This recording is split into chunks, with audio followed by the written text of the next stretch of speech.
Some of my clients have a very particular problem. They keep buying things and then complain that they do not have enough space to keep it.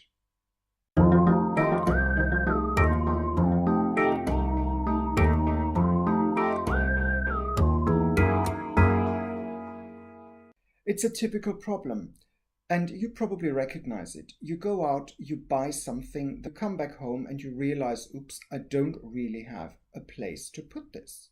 You have created a problem. You haven't considered what to do and where to put this thing exactly before you went on and bought it. There are a couple of steps to buying things. There's looking at things. They may be interesting. They may look enticing. The next step is that you maybe try it on, or you give it some thought and you come back to the shop to look at it again. But ultimately, you take a decision to buy it.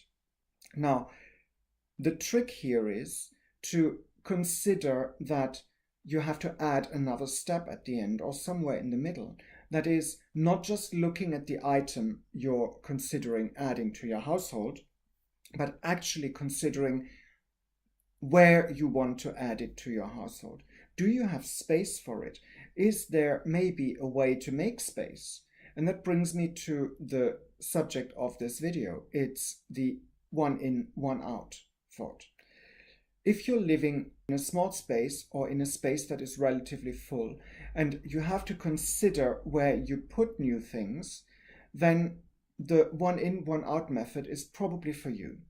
What does that mean? One in, one out is whenever you take one thing in, you have to make sure that you let another thing go. In this way, making sure that you never get a space that is too full.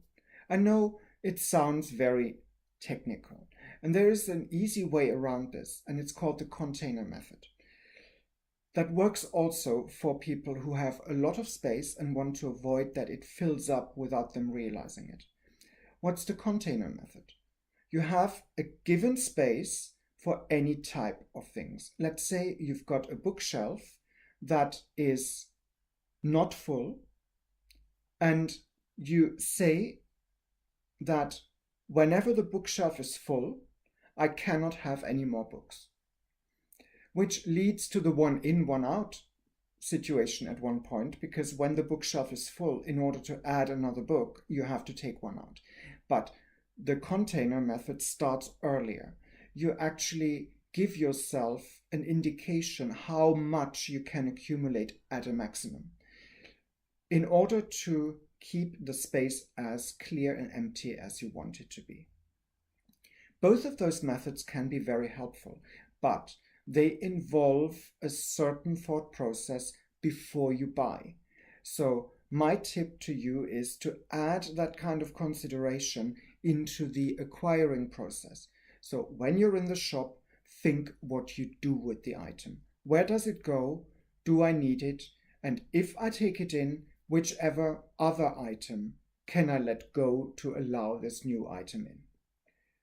It's a new way of thinking, but I encourage you to go down that road. Try it, if only for one particular type of item. Give it a go. Start with one particular type of item, books or shoes, for example. It's the perfect thing to look at during spring clearing week. Stay clutter aware and come back for more.